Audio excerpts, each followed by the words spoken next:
and our guest Andrew Ariza here. Andrew Ariza is one of my old co-workers. We worked together in Pretty Simple. Now he works in Ubisoft Porto, France, and he hails from Barranquilla, Colombia. So, está bien así? Yeah, see. Hey, how are you guys? Well, yeah, that's a great introduction. Come on, Bruno, you can say it. We are good friends too. Yeah. I think you missed that part. And yeah, happy to be here with you. Thank So, you. introduce yourself, Ariza. Okay, well, what can I say? Well, I'm a 3D artist, character artist, more specifically.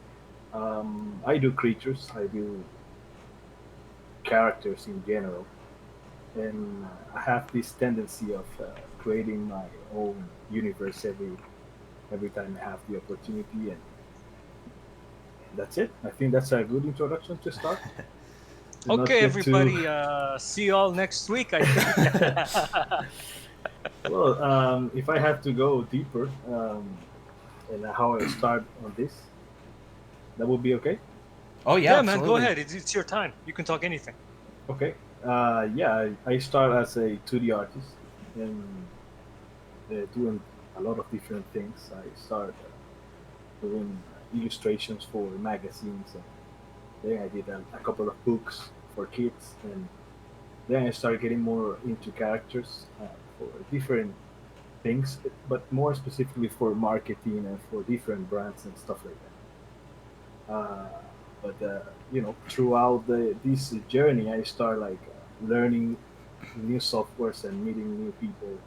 I end up just starting working on 3D, and that's what I do nowadays. That's like a incredible summary of the trip that I took to get here. Hello. So, how long Yeah. have you been in France now? I've been here for 3 years. 3 years? Yeah, gonna be Do you 3 years. speak the language? Here we go. No, I don't speak French yet. I haven't put the time, sadly. I can understand a lot of conversation, and that's, I think, really cool. But I haven't put the time, honestly, to learn the language. My Yeah. wife speaks French already, pretty well, and I think maybe that kind of, make me relax, and I let her talk every time we go out. So that's it. Sweet. Yeah, that's France. That sounds pretty fun. Where did you say you were from? I am from Colombia originally, Colombia. Okay. from this city, the Shakira city. That's the way I always put it, so Mm. people can kind of understand the whole idea. But it's a city in the north, uh, in the Caribbean coast, Mm-hmm. and yeah, we have the beach. It's a very hot place, Mm-hmm. and yeah, it's the city of the salsa, the city of the good food. Yeah. I mean, all that cool stuff. Next time when I see Shakira, I'm gonna ask about you, man. Yeah, yeah, for sure. She'll probably say yes. I know the guy. It's All cool. right. So, uh, when did you really start picking up art? Mm, I How old think were you? Where were you? What school, I think I etc.? was at school very very little. Since I have memory, I think I've been drawing something or picking some clay and doing something with it. And since the beginning, my dad, he was always very taking care of me getting better, and that's something I understand nowadays because I think at the moment I kind of like just took it as normal. But nowadays I kind of understand that he was like trying to do what he couldn't do because I remember finding a lot of his drawings, very old drawings, really good by the way. And he kind of like figured that out about me, and he said, "Okay, I'm gonna try to." made this guy be really good. So he started teaching me basic things like composition, like how to draw shadows very early on. And I was terrible at probably, but he he was the one who started pushing me through these that I really enjoyed when I was very little. And I just, from school, I think also my school helped me a lot. My teachers, they were always like very encouraging of what I used to do. I remember drawing my friends a lot, my family, putting them like in comics and things like that. And I think it's something I still do a lot when I'm doing my 3D characters or whatever. I kind of always try to put them names of people I know or to make them look like friends or family. Mm-hmm. So I think it's something that kind of stick with me. So Barun's going to be in So I the don't know. next big game. Probably. Let's see. No, Burin is a great character. Yeah. Yeah. Thank you. So I guess our audience wants to see what your artwork is all about. Sure. Before we go to your 3D stuff, can we talk about a little bit of your Behance and your 2D drawings? Mm-hmm. Yeah, sure. I think I should share my screen now. Yep. Make sure you don't have any client work up that you're not allowed to show. Problem. Got And it. check your tabs. Okay. We're Screen. experienced. We're experienced interviewers. We've seen everything. We are still Okay. trying to make the golden standard of interviews now. Yeah. I will Okay. lock the There we go. screen. So, yeah, man. I really admire your 2D work because it shows that you Thank think really freely and without any restraint. But at the Mhm. same time, you balance the line, the composition, and the colors all that good, even if you're you. working like freely, like crazy. So, Andres, you can click on the first one and you can just slowly browse it for us and talk about it a little bit. Yeah. Like, Well, I think that I don't know if it's better to start from the old one no, it's or okay, the man. last one. It's okay. You can do whatever you want. Yeah, whatever you want. Okay, I will start with the old one then. So I think I start doing Illustrator, by the way, because this is all done in Illustrator. This is Mm. not Photoshop. Uh, Even till this day, there's something there. Like there is a barrier. Every day trying to break in Photoshop. I don't know what it is. It's like it's a feeling, something. It's a curse. I don't know. But the thing is that very early on, when I started like going to college and going to the classes and learning the softwares, for some reason, I really love working on Adobe Illustrator. So what I did was to basically pick up the sketches that I had in my sketchbooks and start digitalizing them, and they were kind of like a boom, if I can put it that way. A lot of people was like very impressed of what I was doing and the colors I was using, and and and I kind of very easily started working with magazines, and everybody wanted to work with me, at least in my city. I mean, we are talking on a very small scale here, but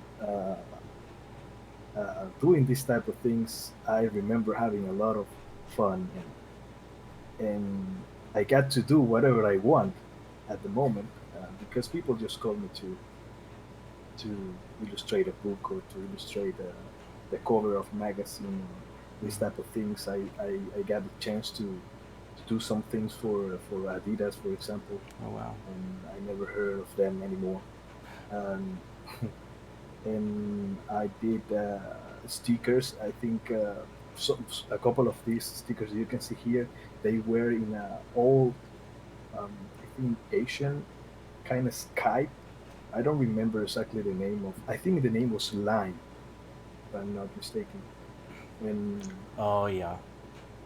and I think it's still going on, but it's not like very popular You mean in the a states messaging app? area. It's like a messaging app, Yeah, yeah, yeah, yeah. So, It's really popular in Japan, yeah. especially. Mm-hmm. So um, at some point, I start uh, making connections with people in other countries, Mm-hmm. thanks to me posting and posting and posting every day. And I start, like, for example, working with a company called Silas Veta, and this is like the first time I put my feet on the video game industry, Mm. let's say. And basically, this guy contacted me one day. He told me about this idea of this universe he wanted to build, and I pretty much started doing uh, what I knew how to do very well. So I started, like, creating um, these different characters and this 2D world. So in this one in particular, what we did was to create a bunch of little pieces that you can put together and create these 2D platforms where the character is going to move on. And they were, like, very in love with the idea of these being vectors. So they were using vectors inside um, this app they were creating for this, because I think they were trying to do it for mobile and stuff like that. But at the end, I don't know exactly what happened with the project, to be honest. Uh, so I cannot say and show you or, or show you a video about it. But this is the stuff that I did with them. And also, working with them, we got, like, the chance to also, like, continue to create other things. So I got these a bunch of little creatures and little characters that I create with them. And I think, just to not take too long, um, I'm gonna start scrolling very fast all No, it's these okay, man. different things. Take your time. But once again, these are, like, uh, me just bringing whatever came to my mind at the moment. So I was totally free to create whatever I wanted, and it was definitely a really cool time. Uh, like, my style got some type of, like, popularity because of the moment. Was, there is always, like, a little amount of luck, and the other is whatever you do. Mm-hmm. So Yeah. I think um, all of this stuff is a great example of that. When I see all these things nowadays, I'm kind of okay, cool. I know that wouldn't really like it, but I'm like, well, it's pretty, but I think what I do today is like an evolution of that. Some Mm. people cannot see it like that, and I receive messages, you know, all the time, of people telling me, "Hey, are you ever going to make some vector illustration again?" But I don't think so, honestly. Let's see what happens. Mm. But yeah. Are these available as stickers on Redbubble or any other websites that people could buy and wear it on their shirt? No, actually, all the time, now that you mentioned it, I'm getting a lot of messages all the time of people uh, trying to make T-shirts Yeah. and to put them in how do you say it, cartels? How do you say it? Yeah, Not you cartel. absolutely need to make a clothing brand. Yeah, like So many people would uh, buy those. It'll be like a passive income at least, you know. You Yep. can just sleep and make $30 every 30 minutes or something, Mm-hmm. yeah, right? yeah, yeah. Zillow or something. No, that's a housing thing. What's it? What's that website? I have a couple in a website called Curious. They sell. I think it's a French company. They sell uh, prints, Mm-hmm. and I have sold, I think, like 10, but these are 10. I'm telling you, like in 9 years. So yeah, I sold one per year. So maybe, of course, if I put more, maybe this could be a good way to make a lot of money. But yeah, I think in general, to just not take too long on this, You can put it it's on Society 6 oh yeah, as well. Society Six. That's a good one Yeah. for sure. Well, let's see. Maybe tomorrow I'll be billionaire Yeah, thanks man. to your We would idea. if people still ask you to like get in touch with you and ask you to continue doing this stuff, then Actually, there's definitely a market. yes. Actually, I opened my Behance because I didn't open it for a while. Actually, right now it's open, and I have two new messages. I opened it like a week ago, maybe a Hmm. week and a half, and I had like 30 messages, people writing me and asking me to work on something. But these are messages from 4 years ago, so that was mind blowing. So what I did, I copy and paste a message saying, "I'm sorry for responding to you, so, this late. This is my new email. If you still would like to work with me on something, you can contact me on this mail." But that's it. Hmm. That's it for stuff. And if I can use a story to transition from this to what I do right now, I always like to bring up this great opportunity I had, sorry, to travel to this event in Mexico called Festival. It's organized by Pixel Art. This is like the name of this company, and they bring people from all over the world to work in Pixar movies, in DreamWorks, in video games, in all this type of stuff. And for some reason, I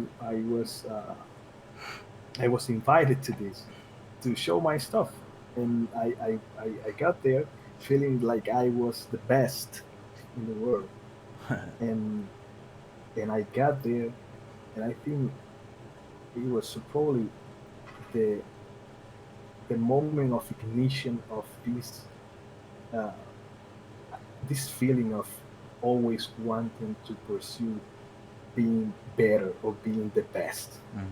Because I think that day I kind of, you know, crash into this wall of finding all these incredible artists all over the world, and kind of understanding that uh, this is huge. And this, I'm telling you, this is 6 years ago, and and and this moment of finding all these incredible artists and meeting them and watching them work and showing this incredible amount of skill is something you need to be exposed to all the time, Hmm. and to kind of help you progress more and more. It's like really going to help you gain a lot of humbleness. Is that a word in English? Yeah, it's humble you. Yeah, and and to kind of understand that the meaning of that word, because most of the time people take it as being good for people to see you that you are humble. Hmm. Oh, so cute, he's humble. But the real meaning, in my opinion, for that is that being humble is the best skill you can have to keep progressing in your artwork. Yeah. Okay, understanding that everybody out there is is a beautiful box where you can extract a lot of knowledge and a lot of different things to put into your box and kind of continue through this artistic journey. So uh, I think from that point and crashing to this wall kind of changed all the way I was doing my things, and start learning new things. I opened a bunch of different softwares. I remember I started working on this very ugly Blender. Blender nowadays is incredible, but at the time was not that cool. And opening ZBrush for the first time, and well, not for the first time actually, but taking it serious now. Like I feel this need of getting out of my comfort zone and trying to put me like in a in a place where I had to get better or stay there forever. So uh, I think that's a good way to transition to what I do now, Yeah, which definitely. is ZBrush character. so this is what I do nowadays. This is 3D. This is ZBrush. This is pre-render stuff. This is SketchUp. This is a bit of Photoshop and real-time uh, characters for video games and all this stuff. All the stuff that you can see here, this is personal work. I I have tried to keep it like that for a while. I don't know if things are going to change. Maybe I've been working for the last 2 years in some really cool stuff, so maybe that will change soon. But so this is it, and as you can see, this is like a huge contrast uh, coming from doing 2D to jumping into the 3D world and fighting all these incredible artists out there. That's it. So, what do you think the biggest differences are between what you used to do and what you do now, and what was the hardest part of the transition, and what do you think rolled over well? The hardest part of the transition, you said? Yeah. I think the most difficult part of this is having just to get out of all of your comfort softwares and the Mm. things that you were very used to do. 'Cause the other thing is the economic part. I mean, you are gonna have to take time to learn new things. Yeah. You're gonna have to forget about the stuff that you used to do and really take this serious if you really want to make a jump like this. I really encourage everybody to do it. If you feel this is a necessity and if you feel this is something that will improve your skills and help you transmit what you want to transmit to the people, you should definitely like go for it and Mm-hmm. learn programming, learn animation if you really feel like that's the way you can portray those ideas you have, because I think that's what an artist and a great artist is trying to do. He's trying to put out there his dreams and these things that everybody has on their mind. We are really good doing that. Some people they don't have the skill to do it. We as artists we are able to do it with music, with paintings, with 3D, with animation. I think that's the thing. So I think that was the most difficult thing. I think the what makes what made it easy for me to transition was like the fundamentals, which is something um, is really important for everybody. Um, if you are jumping into a new software or a new format, is that your fundamentals are always going to be there to kind of keep your work grounded. If you're going to start sculpting tomorrow, and but you were sketching a lot of anatomy, for example, though that knowledge is going to still be there. You're going to understand when your sculpture is wrong. So those type of things, what and you can see it. I think on people that is making the transition to 3D or the opposite is that boom, all of a sudden they are really good doing it. Like, wow, this guy is amazing doing his 3D work. He really is progressing uh, really fast, and all of this is because of this. Like those fundamentals, your understanding of silhouettes, your understanding of composition, your understanding of anatomy, color, and all of this is those are the things that, in my opinion, are the most difficult to learn. But at the same time, those are the things that stick with you, uh, throughout Yeah. Well, every that's format you're working. Yeah, that's mine and Burin's favorite word, fundamentals. We say that. That's practically the only response we give to people. They're like, how can I get good? Well, fundamentals. Yeah, Students exactly. hate that word a bunch of the time, but as soon as you go and get over it and do it, then your work, like you said, you improve so fast at a new tool. I don't know Yeah, how many times I've seen a really good artist pick up something completely new, a new type of software, ZBrush or Blender, and they, within a couple of weeks, they're creating professional stuff in it. yeah. So that's what I'm saying. This is crazy, and it feels like magic for people that don't quite understand the Mm-hmm. reason why. But it's really simple. This is a guy that is been doing art Andres, in general for a while, and it's really good. Yes. start clicking from the oldest and browse and Oh show us yeah, some for sure. stuff as you talk, Mm-hmm. Oh yeah. Well, because we stared at it for a while now. yeah. Well, Oh your yeah. Okay, no understanding of problem. anatomy is really impressive. Me? Yeah, how did you go Oh, about okay. learning anatomy? Maybe for someone who wants to learn anatomy as either an artist or a sculptor or anything, walk us through how you learned and what you think the most important key points are. Well, yes, I have actually. That's something I always say in my when people is asking me stuff in Mm-hmm. terms of anatomy. It's really difficult to learn anatomy. So I'm really impressed at what you're saying. I think I'm still learning a lot about it, and I think you never stop learning about anatomy. Mm-hmm. It's something that is there. It seems simple because we are a great reference ourselves. We are a good reference. We are, you have people running around all the time. You can see them, and you're supposed to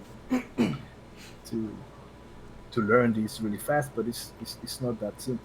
Mm-hmm. But in terms of anatomy, I think some points to keep always in mind are, of course, the positioning of muscle, all of this, but something that most beginners uh, do a lot is that they are missing the the, the part of the, how you say it in English. Um, they are Proportion or no, they are missing the structure oh. that is holding these muscles, and this is an aspect that I think is the hardest to learn. But when you understand it, you you start putting muscles and understanding proportions easily. Mm-hmm. and and I don't know. I don't have like a good method here. I actually have it. I actually put it down. Um, Not long ago, I have an anatomy reference that I was selling, and I put it down because I want to make it better, and I start selling it again. I was like, I mean, I started looking at it, and I was like, this is, man, I'm selling something that is a little bit wrong. So I'm gonna take it, put it down, and maybe Yeah. put it, re re-upload it other day. So I'm gonna open it now. Let me see. So that structure that you mentioned earlier, maybe for anyone who doesn't understand, I would definitely like you to elaborate on what you mean. Like, do you mean like the skeleton that the muscles are put on top of, or Yeah, the yeah, framework? exactly. Yeah, exactly. Like, there are always some areas where uh, what you are looking at is just bones, Mm-hmm. and again, this is not, again, these are some this anatomy reference has a lot of mistake that I can see nowadays. But when you see areas like Mm-hmm. this transition from the core to the legs, Mm-hmm. you can we show this actually? I guess we'll This find transition out. here, yeah, this transition here, this is a bone Yeah. that the muscles are, connecting there, and they are interlacing, Mm-hmm. and kind of getting attached to these points. The same for the spine. Same for I don't know the name in English of this, the elbow, Elbow, yeah. and all of these, the way it connects and creates these the stretch points and these I don't know. That's probably a My dimple.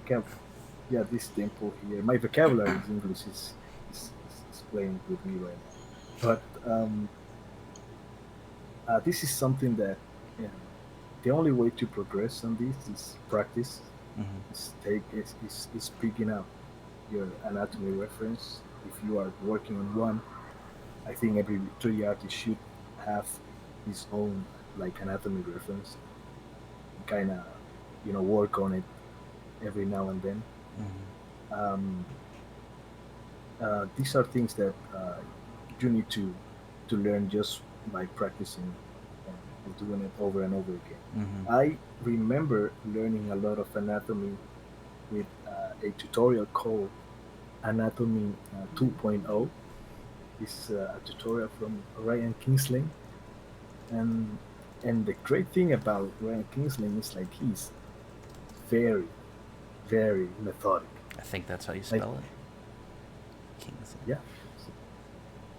I was it's writing it out.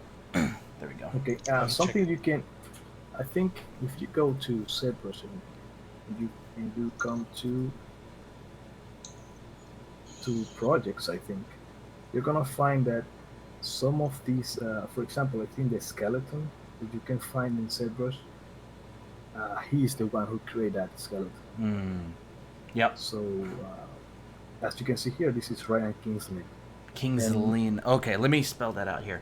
R-Y-N. can you see the letters? Yep. I'm typing it for the Twitch chat. Okay.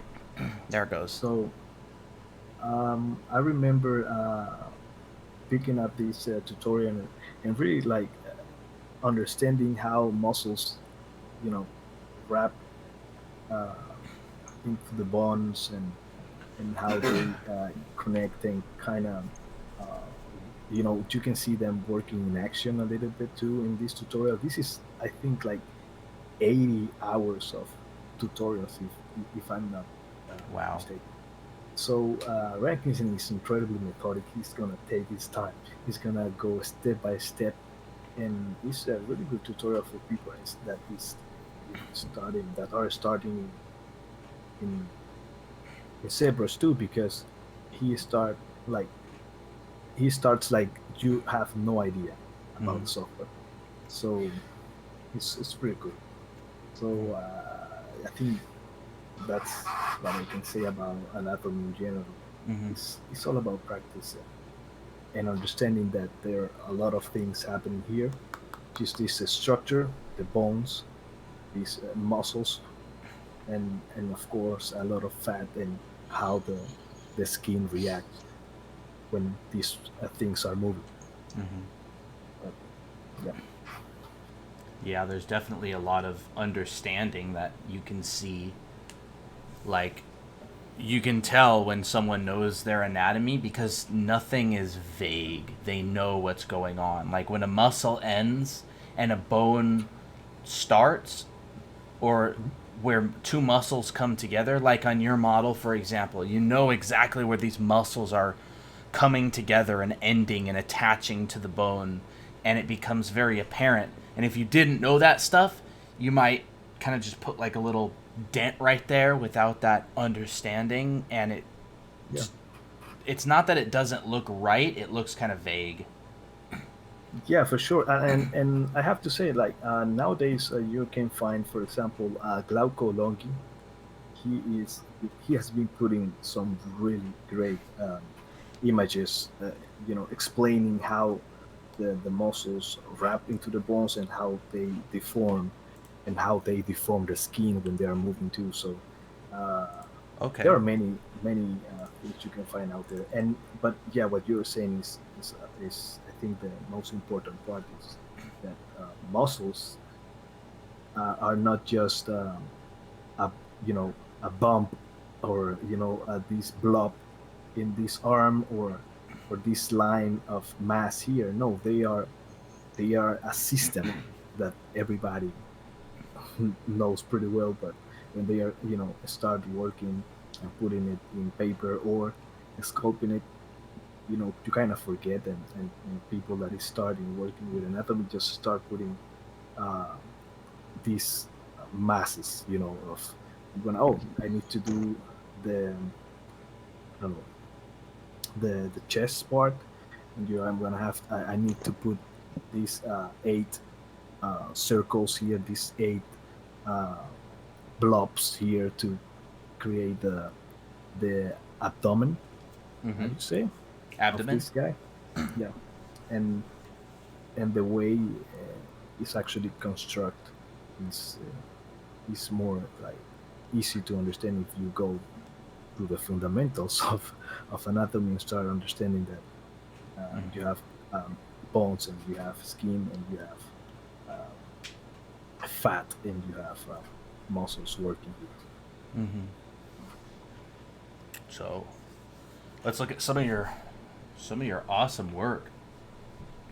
Okay, I think I can show you, for example. um, I've been creating this universe Yeah. for a while.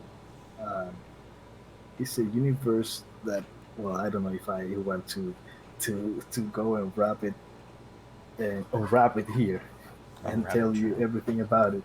But I think we can probably uh, read what I've been putting on these projects for a while, and are these chapters. And this is something I started doing, and that I used to do in my projects in Behance. But I think it would be great that ArtStation implements like a way to put text. I don't know, for people that is trying to tell a story, Mm-hmm. that would be great. But um, okay, let's not read this stuff. I'll tell you about it. This story uh, hovers around many things. So the beginning of all of this is like the mythology behind behind uh, this universe comes from uh, these warriors that were created by this company and the humans in the year 2048, and Mm-hmm. they were called the Haven Unit. Mm-hmm. And these are superhumans and aliens with superpowers, and they basically save us from extinction. But Mm-hmm. the cost of this was to um, pretty much destroy the sun. Mm-hmm. So this kind of start a bunch of other little stories, and the reason why um, this happened and all of these kind of start like unfolding and into the other characters that I've been creating. As a character artist, it's kind of like difficult, even more when you are a 2D artist, to put a story out there, because I mean we are not that fast. We cannot put and create a bunch of like, let's say 20 images, and show you the environments and show you how these planets look and how these characters walk into these incredible places. No, uh, we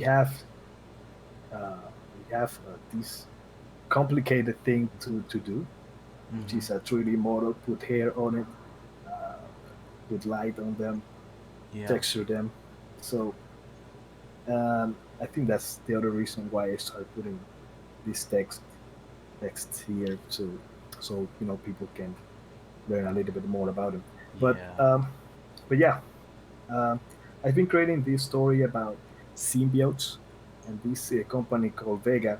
Uh, they are specialized in making military equipment, and at some point they start selling these symbiotes to the people, and they start losing control over them. And uh, Rabal, for example, is a character that is ultra soldier, Mm-hmm. and his mission is to find and destroy every remaining of symbiotes or or any type of life from the last Vega Corps laboratories around the galaxy. Mm-hmm.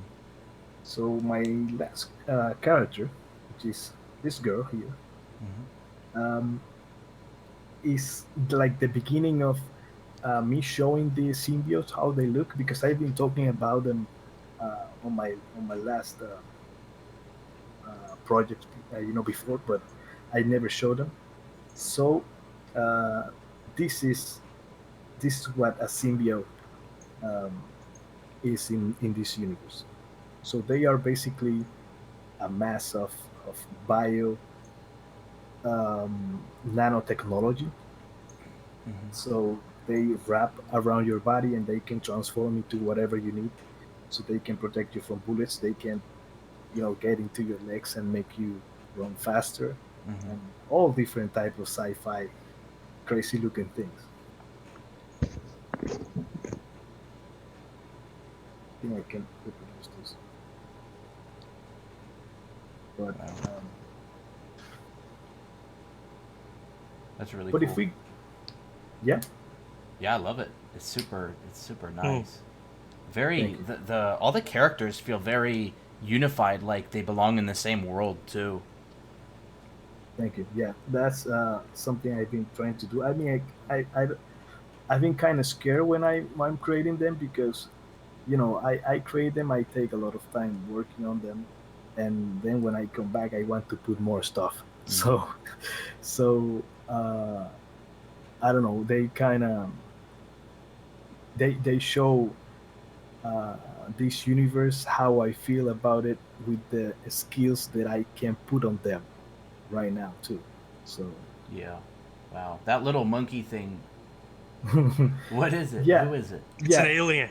Thai is the first combination between a symbiote and like a living species. So he's really special. He in the future, I'm working actually on another variation of this little guy, because he can basically transform into whatever he wants. Mm. So this is me once again uh, making like it's always I mean, the way I like to put it, you know, being very romantic about it, is that okay, I'm creating this beautiful universe, and it's a sci-fi story, Mm-hmm. and you have these planets and all of this, but at the same time, it's an excuse for me to make whatever character I want to. So this character is again a great representation of that. I can transform this character into whatever I want in the future, Yeah. and in this universe I have a lot of different type of um, aliens and mythologies and all of this. So give me like a lot of space to experiment. Yeah. So so yeah, this is the guy. And something I was saying before, for example, this guy is called Tai, which is TA1. Mm-hmm. But I mean, we call him Tai. And but at the same time, Tai is the name I call my brother. Mm. This is the way I call my brother. So, and Aura is the name of my sister. Mm. So this is me again, bringing like That's these cool. these family connections and these friends into my universe.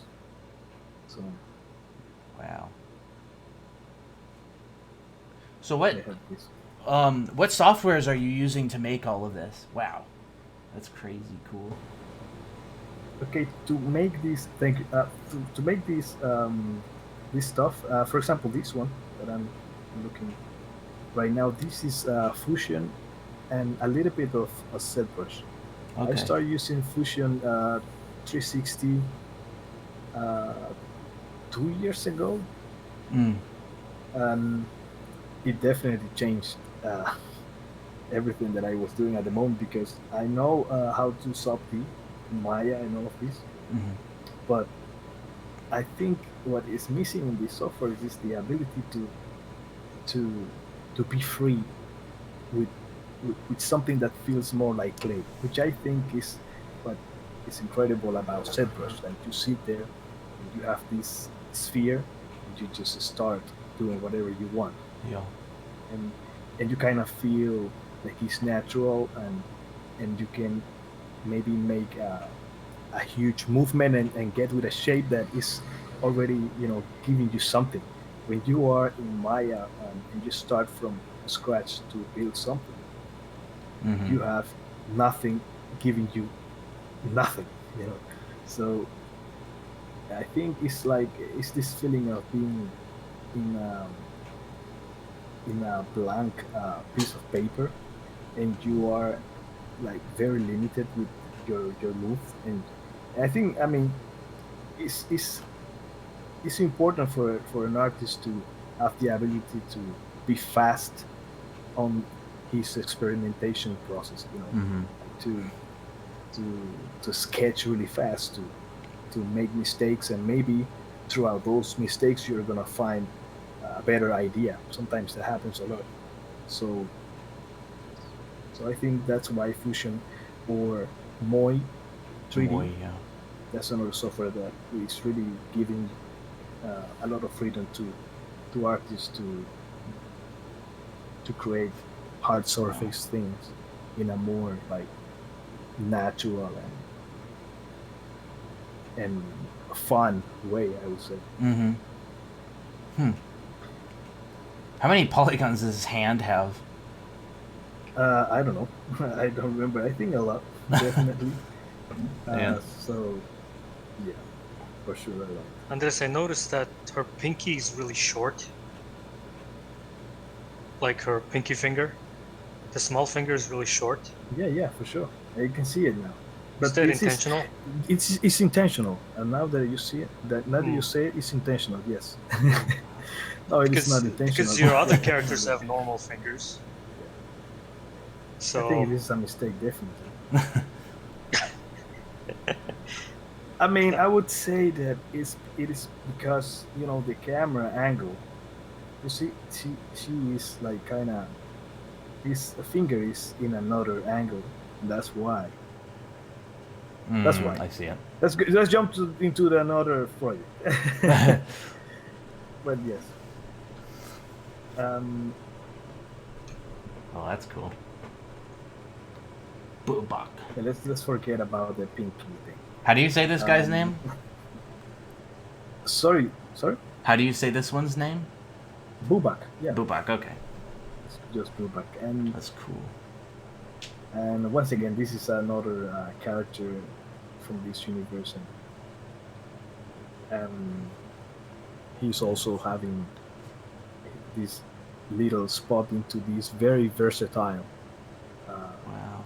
universe that I create. I can put whatever I want here. So Wow, these that's really guys cool. are so these guys are like a warrior alien species, and they live in this planet, and they have these beliefs of this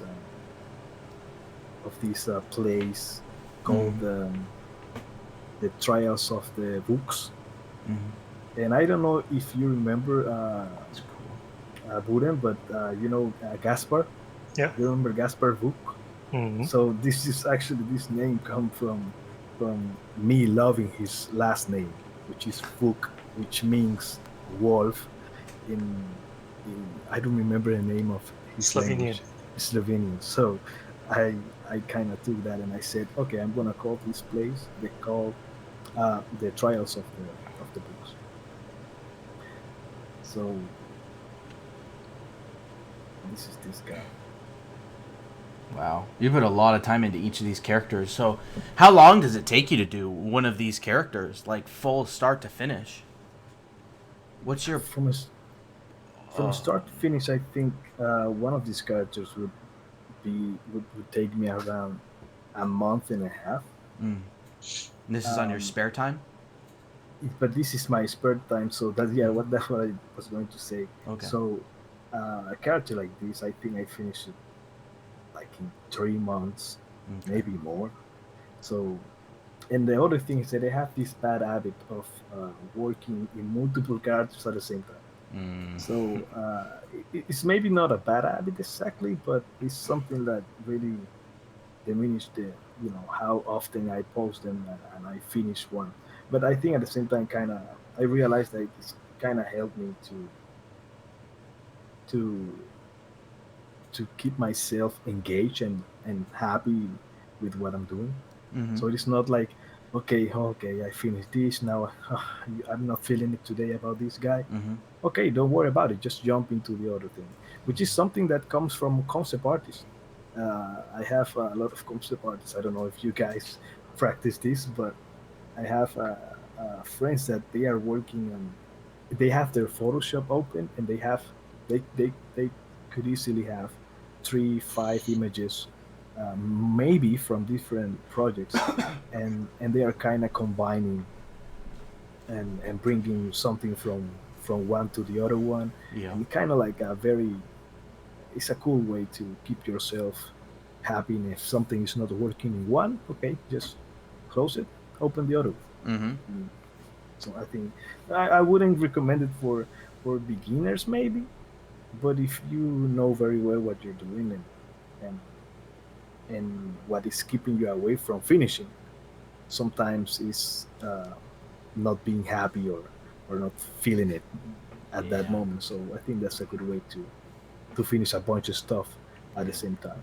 Yeah, well, I guess as long as you're finishing stuff, it's not too big of a deal, you know? Like, if you start 10 projects and don't finish any of them, then that's bad. Yeah, exactly. Um, can we actually go back a little bit? Someone in the chat asked what software you use for texturing. Can we actually go back to the software and go over like your full list of every software you would use on a character from start to finish? Okay, from start to finish, I will use, um, to start. I will probably just jump into ZBrush and start sketching something. Okay. Um, uh, in my personal work, I'm usually designing at the same time I'm creating them, so Mm-hmm. it's not like I have a concept art to start. Mm-hmm. But I will start in ZBrush. I will try to keep it very clean and organized. And what this means is that you will try not to have weird places for retopo or for baking, which is something that a lot of people tend to do at the beginning. Is that they are making their life uh, difficult by putting things in places where afterwards the retopo is going to be just a nightmare, Mm. or the rigging is going to be a nightmare too. So I think this is something we will learn with the time. But after set brush, I will go and start making my textures. Of course, I am gonna do my low poly. I'll probably go to Maya, but you can use 3ds Max Okay. or Blender. Mm. And and after this, I will have my UVs.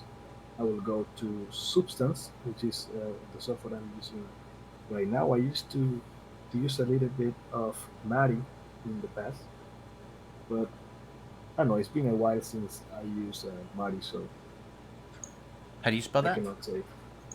Mari is Mari, Okay. Mari.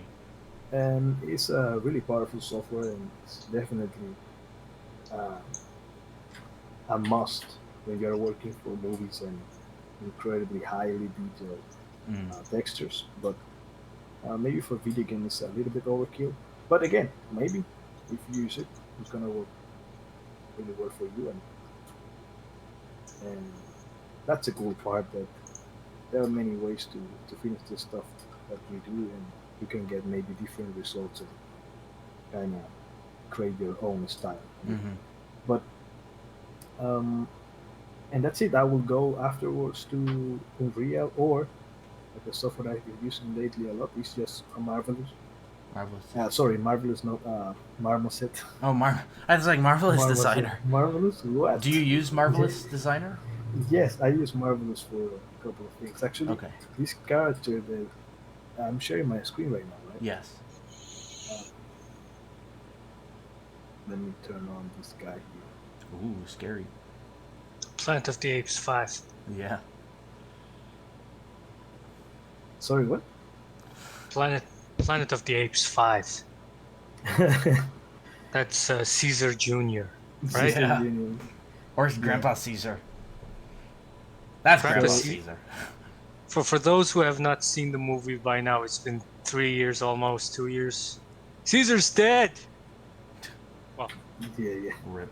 Spoiler alert. But yeah. no, that was already said in the first '70s movie. Caesar's dead. Look at this guy, dude. He's So buff. Yeah. yes. So this is another character from the universe I'm working on. Actually, this guy, as you can see, he's rocking a beautiful pair of symbiote arms Mm-hmm. made by Vega, and That's awesome. this jacket that this guy is wearing here, I don't know which brand it is,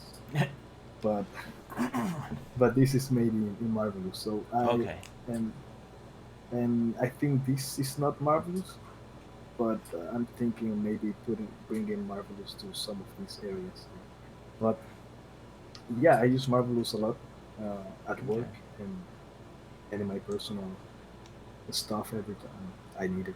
It's definitely a tool that is gonna give you a lot of realism in, in the faults and stuff like this. Mm-hmm. Because I mean, faults you make them by hand, man, it's really difficult to capture this realistic feeling. It's very easy to just make them look very stylized, Mm-hmm. and if what you're doing is not a stylized piece of work, that can really ruin what you're doing. Mm-hmm. Yeah, and the same. I mean, the stuff that you pick from Marvelous, you will put it in ZBrush, or you will put it in Maya. There are some really cool plugins to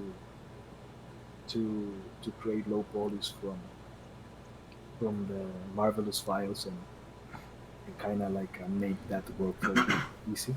Mm-hmm. And yeah, to finish, I will put these guys in Marmoset Toolback 3, or you can jump into Unreal, make it Okay. work. There's actually I don't know if it's a plugin, I don't know how to call it, but it's uh, it's like a bridge, or it's a way to save the document, so you can save something from Marmoset and send it to Unreal and kind of keep your materials and your stuff Mm. uh, the same. The same, not exactly, but yeah. Okay. Lot of different softwares you got to learn. Yeah, yeah.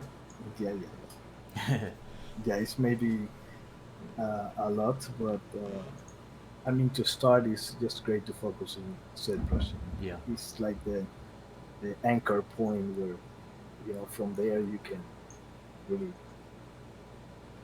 feel like the other stuff is very easy to handle. If you don't have a good ZBrush, uh, well, your topo can be amazing and the textures and all of that, but I mean, the sculpting part is, I think, the most important if you are working in creatures and this type of stuff that I'm working. So Mm-hmm. Hmm. That's a really detailed model. oh, yeah, yeah. Actually, I was working on this guy today, and my plan was to actually continue working on the teeth while I Mm-hmm. was talking with you guys. I don't know how much time we have, but um, yeah, I'm Which working on the teeth and stuff. which part is more harder for you, organic or hard surface in ZBrush? In ZBrush, Yeah. definitely the hard surface stuff Mm. is the most difficult one for me right now. But there are some very cool techniques out there to make it easy now. What I'm doing is I'm using a lot of Fusion 360. I Mm-hmm. really recommend you guys to experiment with that for concept artists or for 3D artists or for whoever is doing art and want to do some hard surface stuff. Man, that software is so powerful. Mm-hmm. You So said powerful. you use Fusion 360 and Moi. And Moi is also is moment of inspiration. That's the name. Uh huh. The people call it Moi because moment of inspiration. That's like a weird name for a software, in my opinion. Um, but yeah, that software is also really cool. There are some things that you can do in Moi that are kind of tricky to achieve in Fusion. Mm-hmm. So yeah, sometimes I will recommend Moi. Some others times Fusion. Mm-hmm. I think Moi is more versatile, definitely, but Fusion you can be definitely more precise with what you're doing. So if you have to keep measurements very close to reality, or you are following a reference, I think Fusion is the software to go. Mm-hmm. But if you're just experimenting and trying to get with a crazy shape, um, Moi will be the best. But this is just my opinion. Mm-hmm. Again, might be wrong, and you can do incredible things in those. Mm-hmm. So when you start a design, you design fully in 3D. You don't go to any 2D to design.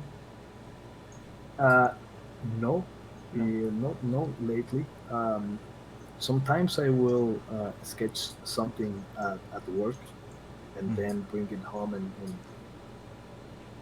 and you know making it make it real in set pursuit. But these are like very simple sketches, Mm-hmm. not not like a complex one. Lately, I've been uh, practicing a little bit of pen drawing again. So I bought pen, I bought sketchbook. But man, I'm really rusty, and it's like it's crazy how like if you don't practice for a year, it's over. And I haven't practiced not for a year. I haven't practiced for 3 years, maybe Mm. more. Wow. So I'm terrible at sketching stuff right now, but I hope I'm gonna get better. I spend a lot of money buying new new stuff, so let's see how that goes. But I Yep. will definitely just start in Jose Crochet Where do and you? get the idea going. Yeah. Yeah. Where do you find references for this? When I'm working in a creature, I'm usually checking animals, real animals in Pinterest. Mm-hmm. For example, I have actually something really funny here that I can show. Let's see, where's this window opening here? Okay, open here. I don't know why it opened here, but it's okay. This is gonna be kind of heavy, so maybe it's gonna get a little bit laggy in my ZBrush. But No this is worries. a character I've been like kind of combining a lot of animals and you know putting my crazy ideas into it a little bit too. It's opening right now, Mm-hmm. but it's kind of like a combination between a horse, a dog, a lizard, and many things. And this guy, 31 million and polygons. so Oh man, this guy is that's awesome. uh, is well, her name is Galaga, Mm-hmm. and like the old video game. And if the people who play Galaga, if you see her from the top, you see like this shape is the shape of the ship that Mm-hmm. appears in the game. So I kind of like, you know what? I'm gonna put that name to this guy. So um, yeah. So for her, I was checking a lot of references, a lot of dogs, a lot of like bulldogs and these type of guys because Yeah. of the way their legs look like fat and with a lot of weight into them. So Mm-hmm. I really love that about them. So I am on ZBrush helping.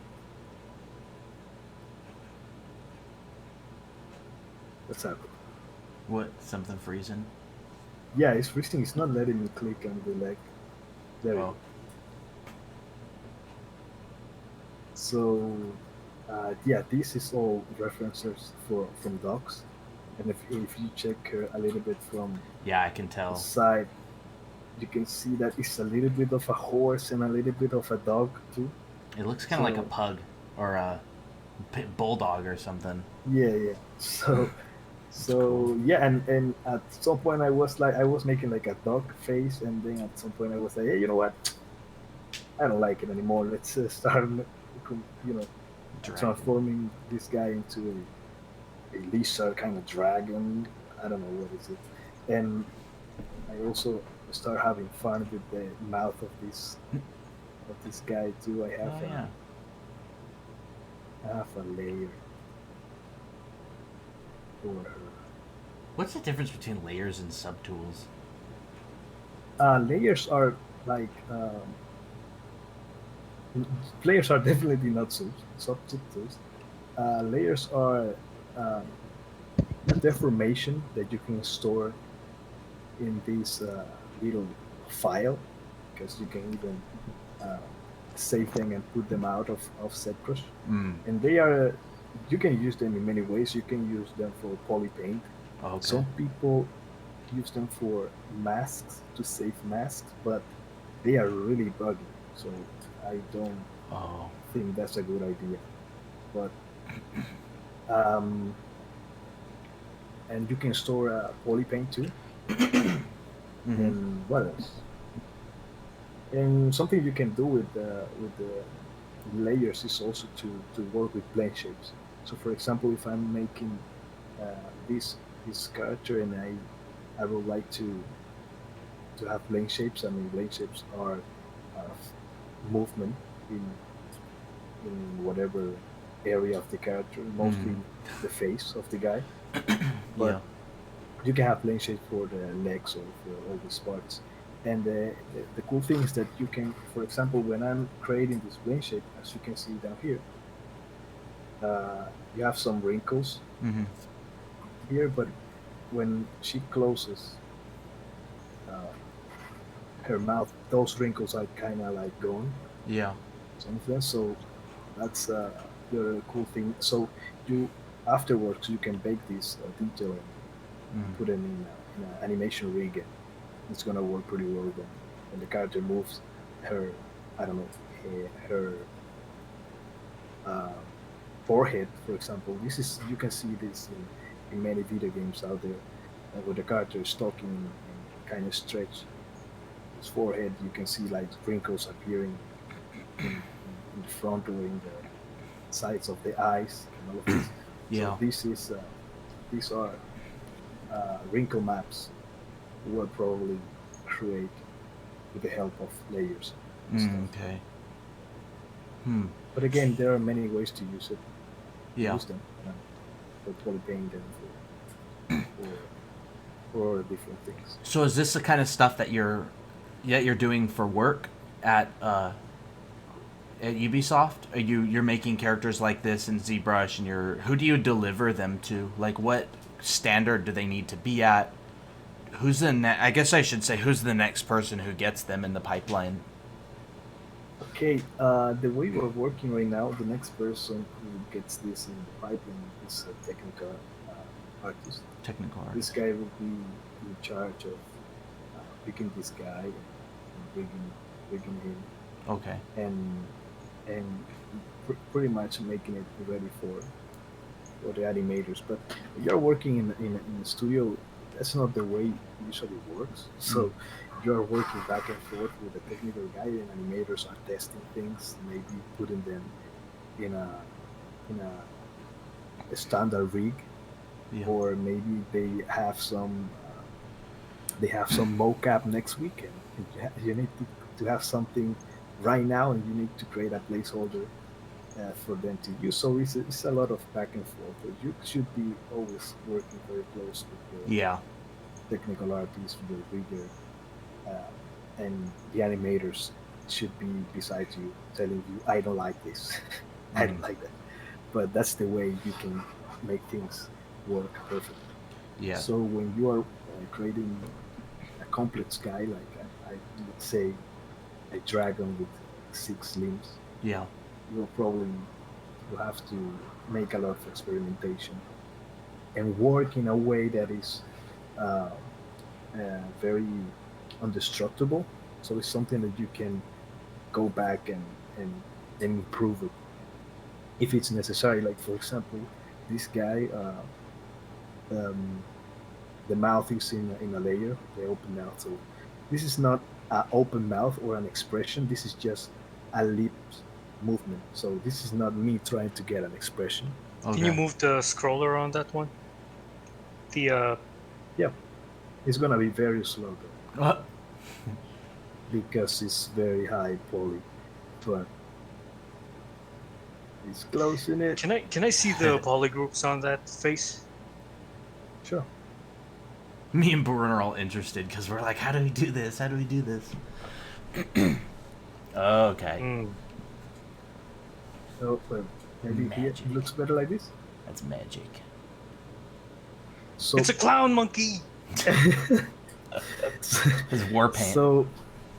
So what I was saying is that, for example, the details in the face of this guy, they are in another layer.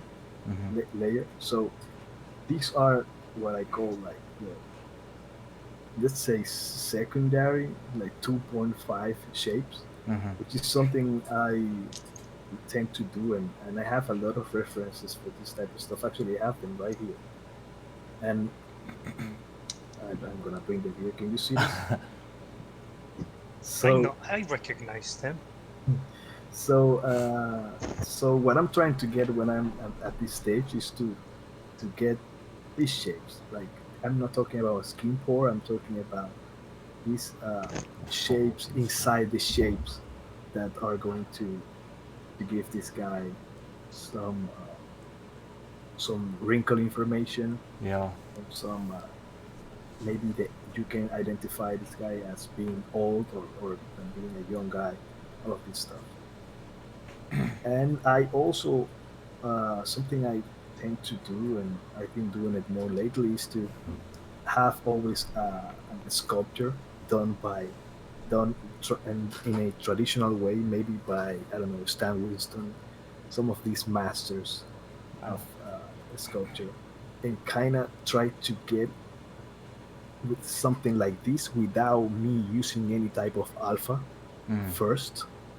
And I think it's something that is really really cool, and I think getting some cool results, in my opinion, is to try to get as close as final without using alphas. Why is that? Because sometimes I think when you start relying on using a lot of alphas, kind of tend to, forget about how to actually make them without help. So, and the crazy thing is that I think for the future people, it's not really trying. This is just me personally.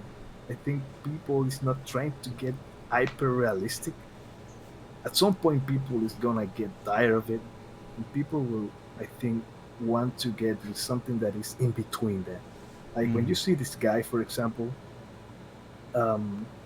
this is a sculpture, but this is not 100% real. There is something on his face that is giving him personality. His wrinkles are not exactly as a natural, chimpanzee would be. So there's something there that is making him look somehow special. But this is maybe just me.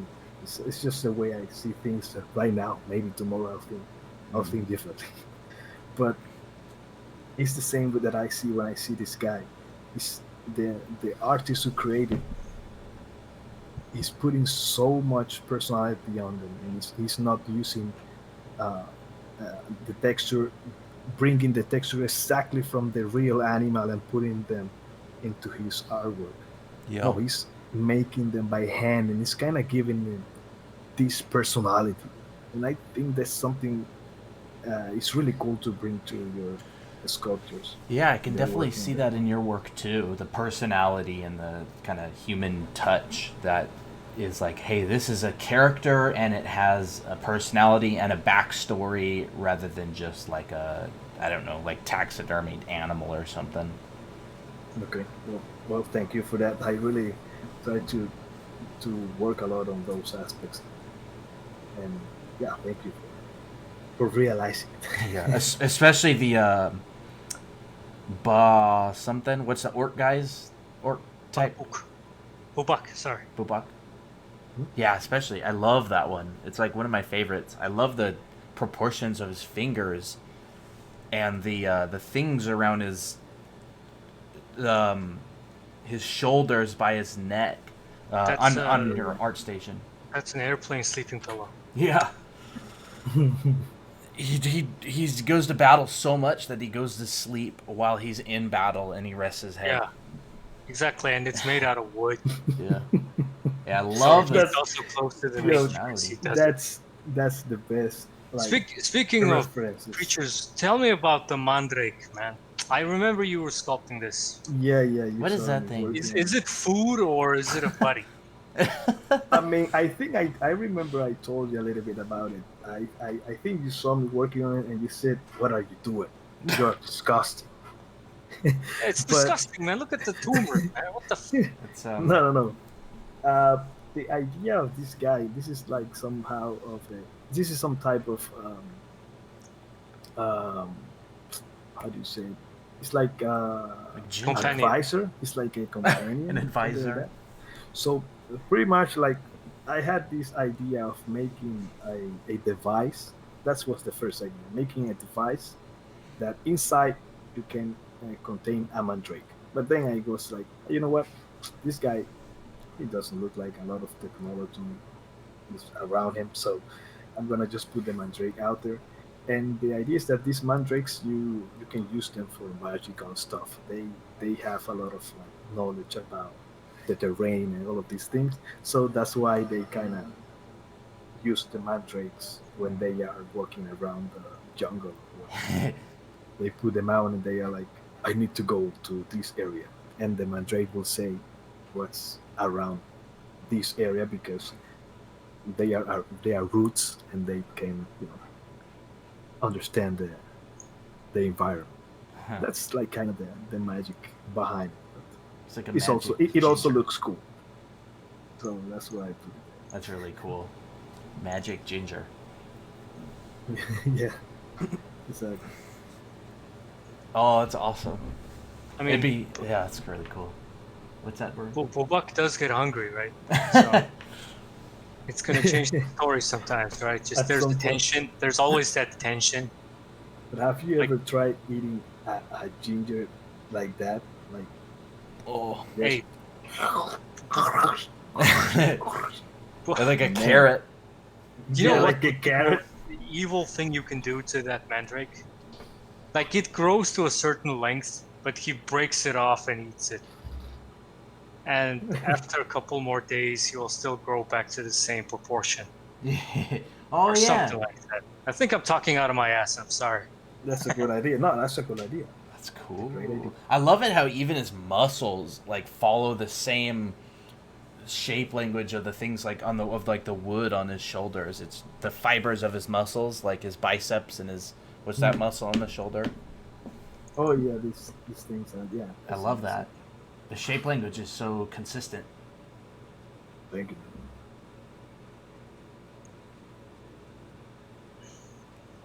Yeah, I really spent a lot of time with this guy. I think most of these wrinkles and stuff I did it by hand, Mm. and then I brought like to reinforce that. I kind of brought some normal normal ups, alphas to kind of Mhm. put some that extra layer of pores and Yeah, the little like scratches like and that. stuff. yeah. That's So really cool. I think kind of connect with what I was saying before. I think lately, I think for the the past year, I've been checking a lot of like people who work for practical effects and this type of thing, how they approach creating uh, these uh, these creatures and these schemes for aliens or fake animals, Mm-hmm. and and it's it's really cool to see that just on the last moment, like on the very last moment, is when they are going to bring a texture and it start like padding the model, and and that's great. I think it's the best way to kind of always have control over the final result. If you Yeah. start just putting your alphas, at some point everybody knows the alphas you're using, which is something you can see when people that start working in servers and they start making textures or characters. I don't know why, but you just start recognizing the alphas. It's very easily. Oh, this alpha is you can find it in this website. This come from here, or this come from there, and you really don't want to have that in your artwork. Something that Yeah. people can identify. Oh, he's using this this jacket, and this jacket is from this photograph, Mm. and you really don't want that. I think Yeah. Or if you do have that, you want people to be like, "Wow, he used that in a really clever way." exactly. Yeah, exactly. So do Which you do is any? is more difficult to have. I think. Yeah, yeah. Do you do any traditional sculpting? Sadly, no. Hmm. But I've been trying to put my hands on monster clay lately. Hmm. I'm like crazy trying to get that, but here in Europe, it's like I don't know. Maybe I don't know the right people, or I don't speak French, and that's why. Mm, And okay. but I really would like to do it. I think I'm gonna have to buy it from United States. Mm. It's kind of a bit more expensive than buying it um, living there, but I'm gonna do it because last time I bought some plastiline, Mm. and it is just terrible for that. Yeah. Is that And the I white bought, plastic, right? yeah, and I also bought mug, basically smog, and comes in it's like arcilla. I don't know how to call it Like plaster in of English. Paris? Like this you can make this, I think, in your backyard. Oh, You can mud. just pick some sand and put water on it, but you can buy this stuff from in an art store Hmm. here too. So, but it's definitely not for this. Like, it's maybe good for to make dishes or I don't know, Asian looking sculptures, but definitely not for the type of stuff that I want to do. And I've been checking a lot of um, Spider Zero. Yes. Hmm. So let's see. Let's see. I'm definitely gonna get something. Wow. Yeah, if you make any traditional stuff, like I'd love to see it. It's really cool. Over here in California, at Art Center, the students have different classes, and there's a maquette class where they're building little figures, and a bunch of my friends who are in Art Center had just built a bunch of figures this like last year, and they were so cool looking. Man, that's so incredible. I really feel like that's the next level. Definitely. I think it's in order to learn a little bit more and kind of improve what you're doing digitally. Every time you pick the traditional way of doing it, Hmm. I think you go like you have like a it's like a double experience Hmm. weekend in Yeah. video games. Like Yeah. okay, you have the double experience boost Double this weekend. cost too. Yeah, yeah. Triple cost. Yeah. School, especially like art center, is not cheap. Mm, okay. But I think Wow. maybe just checking videos online, Yep. picking your clay. I mean, of course, it's always better to have. a master, following what you're doing. But Mm-hmm. I mean, just to start, just pick monster clay and do what you have to do. Mm-hmm. So, do you have what else do you have for us? Well, I don't have any more tricks, any more magic. Burin, what Are do you you think? gonna make any video tutorials? Ooh. Actually, I'm recording a tutorial for all this guy that you're watching right now. Hmm. I honestly don't know yet what am I gonna do with all of these videos and stuff that I've been recording, because I record everything from the beginning to the end. I even have some sketches I did. So Um, if you record this with Camtasia, how's your hard disk doing? sorry. If you record all of this in video, Mhm. then how does your hard disk handle the space? Do you like siphon them to a server or some external hard drive or something? We'll see. That would be great. We'll see. What? No. You didn't understand. I mean, you're Sorry. using Camtasia to record your. Oh, Camtasia. What's Camtasia? What is it? Oh, Camtasia sorry. is a recording software. No, you said you're recording your progress, right? Yes, I'm using it. I'm using OBS. Oh, okay. Oh, all right. That's all. I mean, I'm old school OBS. I don't know. Do you have a better idea, maybe? I don't know because I was worried about your memory usage on your computer if you work for like 3 months and you're recording all of that stuff. You know? Well, that's the thing. I'm actually like not recording every all day, Mr. Puri.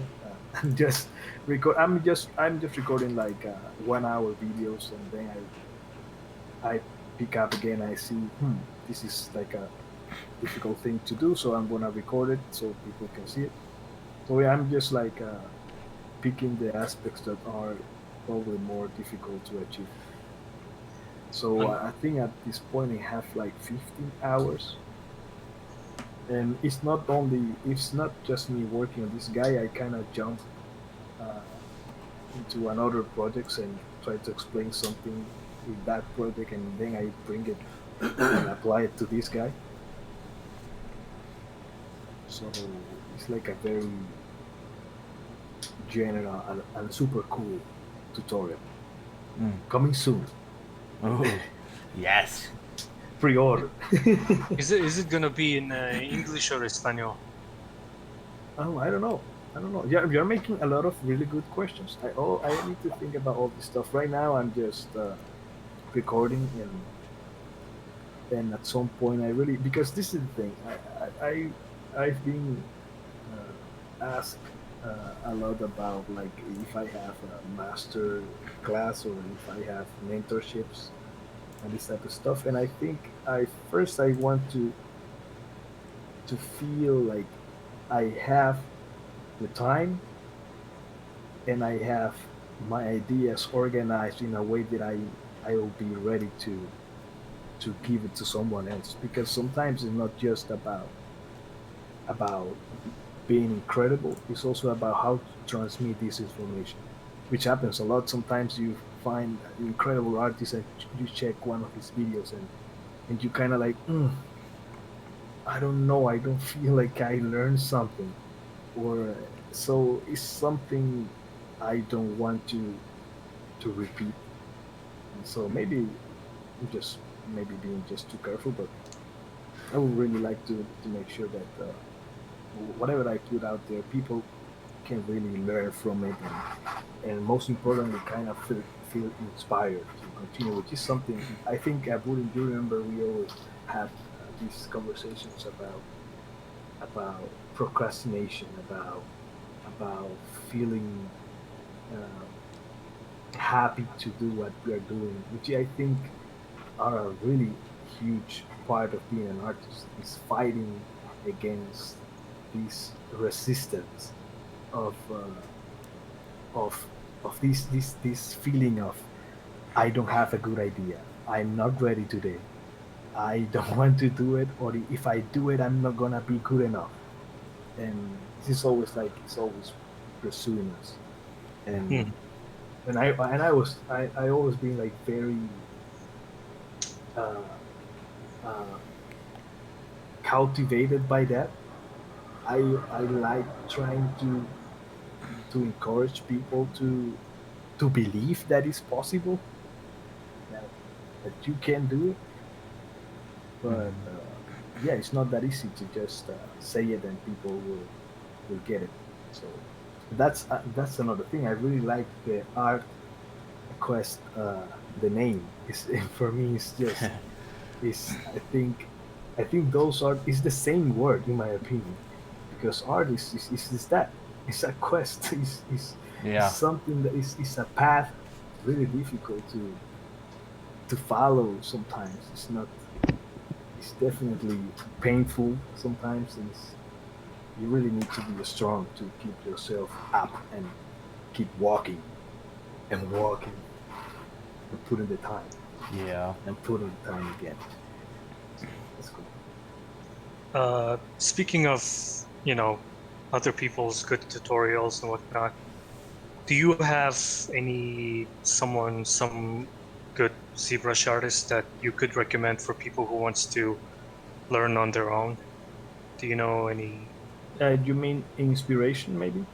Yeah, inspiration and both, maybe technique wise, or if you know anything, you know, like recently. But Hmm.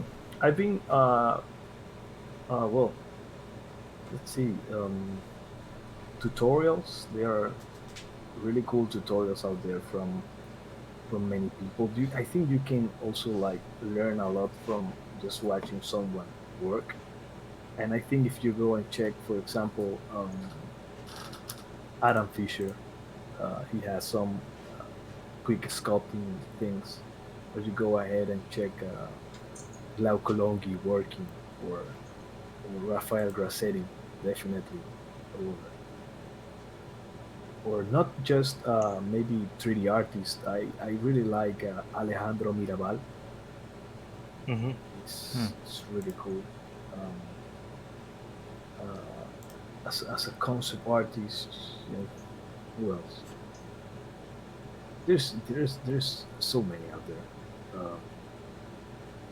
I really like Luke Starkey. As he's a creature designer. Um, Man, I remember, for example, Dominic Queck. I don't know if I'm pronouncing his last name correctly. I hope I'm doing it well, but it's Dominic Queck with Qweek. And I remember when I start, I I used to follow a lot of the stuff that he was doing at the time, and he's still bringing a lot of really cool stuff. Oh wow, this guy's stuff is awesome. Dominic. Um, I'll link that in the chat. Yeah, but there are many out there. Mike Keane, these guys from Epic Games. Um, wow, so many. Adam Scoot, really good. He has also some really cool tutorials. Um, Martin Bohen, Bohen, Bohen, I don't know. I'm destroying his last name right now. You need to write all those names to us Yeah. so we can share with our audience later. Okay, Yeah. Yeah, we would um, love that. that would be cool. Oh, there is, for example, Aris Kolokontes. This is a guy from Greece, and he has some practical effects stuff, and some traditional sculpting, and some creatures and some marionettes. That this guy, marionettes, no, is puppets in English. I was saying that. I Yeah, was saying in marionette. French. Yeah, Marionette. and he makes some these puppets made of latex. I don't know which material it is, but man, they are so cool. You definitely need to check Simon Lee. Definitely, How do you spell his name? I'll link it in the chat. Simon Lee. SIMONLEE. Yeah, SimonLeeGallery.com. you definitely check this guy. Like, come on, this is master of expression. I think that's the way you can describe his work. It's like, Is this? Wait, is he a sculptor? yeah, Sculpture. Okay. Here we go. Here we go. Ooh. Can you Yeah, share yeah, yeah, screen? yeah, yeah, yeah, yeah, yeah, yeah, yeah. I'll link it in the chat. Okay. but Goes. yes, Simon Lee is like the guy to check if you are looking for. Oh, he did Um, the Godzilla King of the Monsters. yeah, if you're Oh. looking for movement, for expression, especially because when you're sculpting, capturing movement and something in action is really difficult to do, Yeah. and it's really difficult to master. And this guy, I think, is the best doing this type of stuff, and he's really fast doing it. So he can pick up a block of clay and just do this in 1 second. It's really nice. Yep. Do you want to bring something, I don't know, else up on the screen? On your screen? I don't know. It's just been sitting on Yeah. your character for the last half an hour or so, and I don't know. Okay. I didn't Yeah. know if you Let's. had any. I don't know I if you think like wanted we to can show. show. Maybe I also work a lot in the feet of this guy.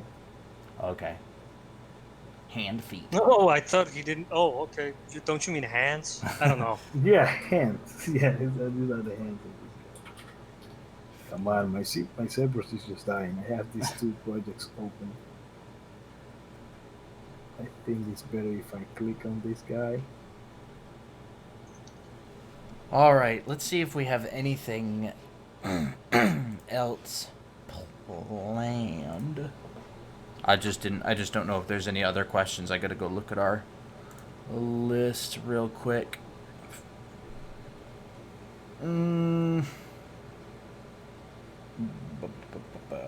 I think we pretty much went over a lot of stuff. What are your plans for the future?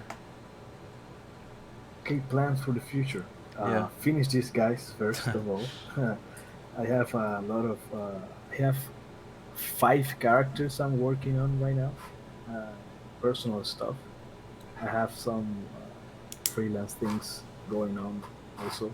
But Mm-hmm. for the future, I hope I can continue creating interesting creatures. I think I definitely gonna start doing some traditional sculpture Mm-hmm. and trying to combine that knowledge with what I'm doing on the digital side. But definitely more focus on creatures and deformation in general. I think that's something I'm really liking lately. Like Yeah. opening the mouth of the characters and making the expressions of these weird creatures and stuff like that.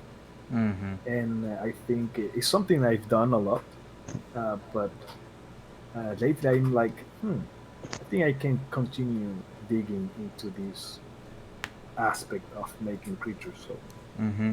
I'm gonna You gonna continue do doing any that. rigging and animation? I'm talking more about making the plane shapes and exploring on the wrinkle deformation and how Yeah. Oh yeah. the flesh move on these guys and stuff. Which Mm-hmm. is done a lot of the times for movies is done with a simulation.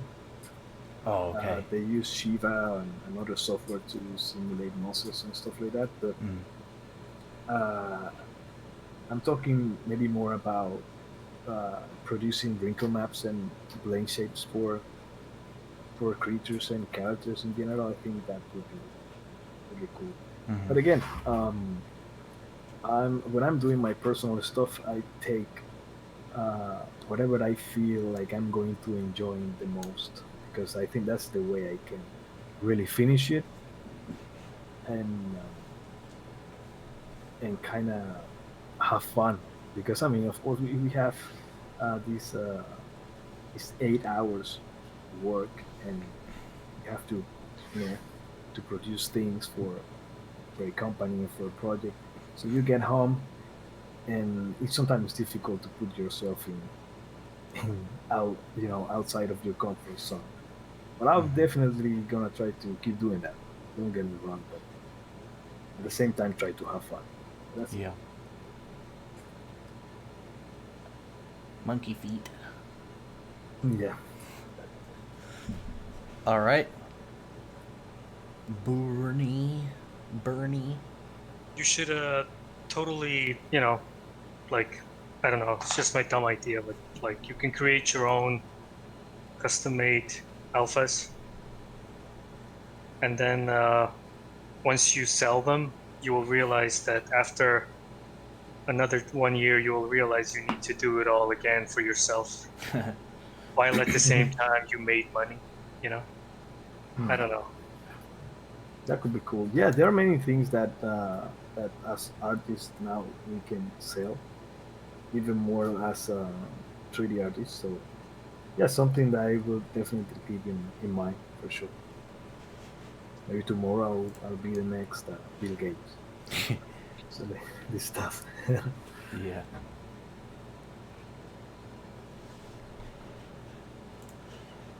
So Okay, let's see. Do you guys want to wrap up pretty soon? sure. If How long have I been? hour and a half now. We've been an hour and 45 minutes. About. Okay. Okay. Well, I never show you what I was going to show you if Oh yeah, let's see it. you still have time. Oh, Yeah, man. absolutely. Well, we still have time. You can show us anything. Um, I was going to show you with these teeth the way I usually approach creating and putting details in my model. So what I will try to get at the beginning would be to. Okay, actually, I have a timeline on this. So if I go back, let's say here, and I hope it's not going to crash, um, I will have a serum, sorry, a Dynamesh model like this. Hmm. And as you can see, this is like okay, this is a very a terrible topology to work with, but this is perfect for start getting the general shapes and what I'm looking for Hmm. for the model in general. And at some point, I will do a series mesh of that shape and try to get something a little bit more organized like this. Hmm. I will also try to separate it in groups um, so I can select areas easily Hmm. uh, when I'm working on the highest levels, which is sometimes uh, really like a pain in the ass to go back, make a mask, select, zoom in. It's better to have the groups. Hmm. And after having something like this, I will start trying to build these shapes and try to Mm. to bring some flesh and some lumpiness to the model, which is something you should avoid uh, in a great scale. I mean, if you have an arm, I mean the like the general silhouette of the arm should be very smooth and elegant. But Hmm. if you go deep into it, you're going to start finding that the muscles they produce these lumps, and the skin when the skin is stretching and there is fat in some areas, you're going to start finding these lumpy areas and pretty much like trying to bring this flesh feeling to these parts. Hmm. So more details, more lumpiness. I think I deforming a little bit there, and more lumps. So Hmm. if if we continue throughout this, what I will use is the clay build-up. Um, I will keep the square alpha and kind of start bringing like these shapes up, which is something I kind of did before. But this is a great moment to bring an example of always having this understanding of the structure that is underneath these things, which is the bones and ligaments. So as you can see, like pretty much like the flesh is wrapping this uh, formation that you have in teeth in general. Like Are you gonna separate the teeth and the gum while you retopo after? I'm thinking about it, but I think I'm not going to do it for this one in particular Okay. because I think if you separate these two models, the great thing, the best you can do afterward is to create a very um, a very complicated, let's say, to make. Let me think about it. Is it complicated to produce? Maybe not too complicated, but you will have to have like a transition mesh where you can have like something like a dieter or like something that is gonna make kind of bluer the transition between the teeth and the gum. Okay. Because if you don't do it, you're gonna have like I don't know that kind of fake feeling in the teeth. So I don't know. I'm still thinking about it, but I think at the end I'm gonna keep it combined. I really like the idea of being able to, for example, come here and start building some dirt inside, in between these two parts, and that's precisely what I really want to do with this model is to be able to do this type of stuff. So if I keep it as one model, I think it's gonna be simpler to produce something like this. Maybe I can divide it with a mask for the teeth. I can I can make them more translucent with a SSS map. But again, it's something I would probably try to figure out afterwards. Right now, I'm just trying to focus on. Dude, speaking Yes. of translucency, try giving it like a bluish crystal glass teeth for this monkey. It Oh, could look you think cool. like kind of like not realistic, like more alien? Yeah, alien like a glass, like transparent teeth. Hmm. Let's see. Actually, there is a part of this guy that I haven't shown you that I think you're gonna like a lot because I His have eyes. it. No, his eyes are there, but He his has fur. Oh no. no. I'm gonna also have to work on the eyelashes, but this guy has this. Oh, oh. So Going out in style, baby. Choom, choom, yeah, choom, choom, choom. yeah. So So 80s. this is really cool. Yeah, this is like the future. So I'm trying to get that stuff going on. What I've thought actually now that you mentioned the teeth is to have like some of the teeth are made of some type of metal. But Okay. now that you mentioned this idea of the like bluish translucent thing, hmm, that could be Glass teeth. actually it. Yeah, yeah. And Actually, that could be something really interesting to bring to this guy. Oh, look at this. or oh, shit. Yeah. Uh, But yeah, I will definitely try to explore that. I mean, this guy is what I love about making 3D and creatures in general is that when I'm working them, I mean, you fall in love with how they look in the sculpt, but then afterwards, man, they start like looking more and more crazy, and when you start putting the colors on them and the way the translucency start working and the metal parts and all that, I love the process of making 3D characters. I'm really in love with it. So yeah, I really like the idea of the translucent teeth. So let's see how that goes. I mean, are you going to charge me anything for that idea? I want to have Coffee, it on record. like 1 cup of coffee. Okay, 1 cup of coffee is on record now. Hmm. What material do you use on the ice while you're in this clay mode? For the ice, You this just is painted it, did you? Or yeah, this is a paint here. There is people creating really cool materials now. You can find them in our station for the ice and stuff. What I usually do, I just bring the toy plastic.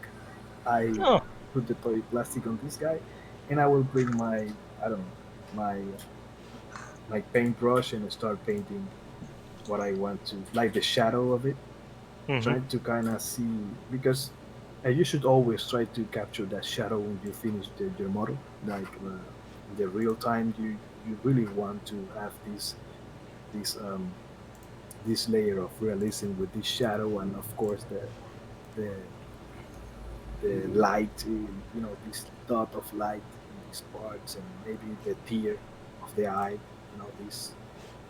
this little pool of liquid that you have in between the eyelid and the eye. All of those things are going to make your eyes look very uh, realistic and kind of um, make the entire character look alive. Because I mean, eyes, as you guys well know, are like the most important part of a face and of a character in general. So what I do, as I told you, is just a toy plastic, and I paint on it, and I love doing it because I kind of like feeling like my character is alive when I'm working on it. Mm-hmm. So it really helps to, to get involved with your character, kind of feel like he's a living thing.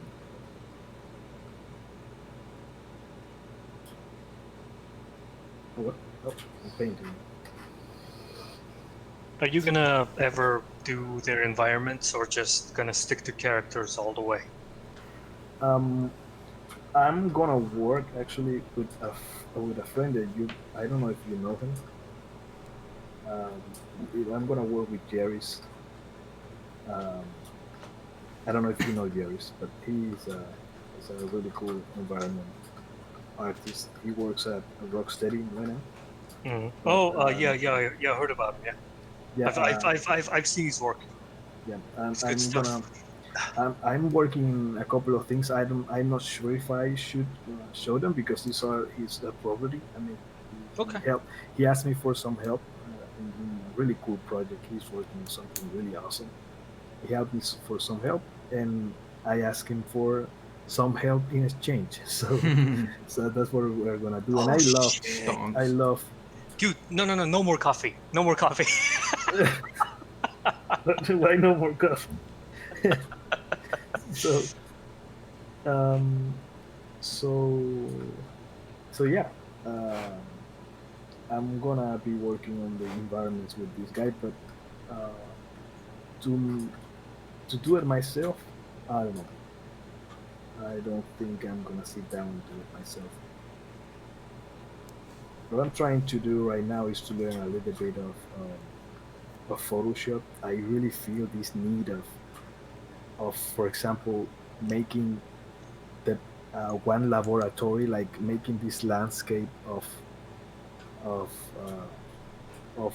of this planet where you can see the Vega laboratory that is like the main point in the story that I'm creating.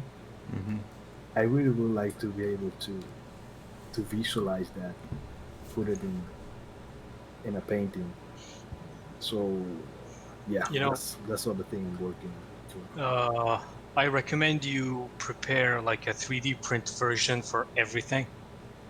Hmm. So once you have enough as like a collection of 8 sets or something, Hmm. you can totally like print them and sell them at different scales. and it can, I don't know, maybe do a Kickstarter or something, right? Dude, you can monetize so much of this, Oh yeah. really. We'll see. We'll see. Maybe I'm sitting in a gold mine and I don't know about it. Well, you got to make it self-sufficient. Yeah.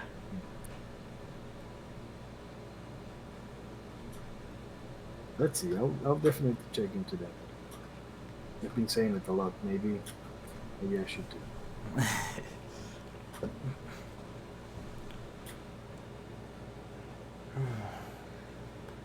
So you only use like 3 brushes at most, right? Like clay buildup, dam standard, and what else? Inflate. I mean, it depends. Maybe for the teeth here, for example, if I go down here, what I will do next would be to maybe use a little bit of the trim dynamic here, Mm-hmm. kind of capture this. So these brushes that you can see down here, these are the brushes I'm using all the time.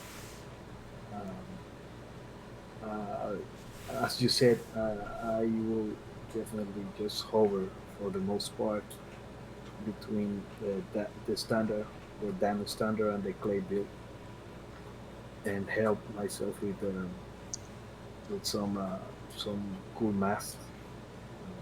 That's definitely helps a lot when you are creating stuff. And for example, some other trick that I can show you guys is I will use a lot of these masking things. I don't know if I should use mask by cavity. Sometimes it's even. Oh no, it's mic by A. Okay. If I mask by cavity, I start getting these things. And if you kind of blur these a little bit, let's say like this, and let's say I start using the move brush. What the move brush is other thing that I use a lot. Maybe if I start doing this, just touching it a little bit. Mm-hmm.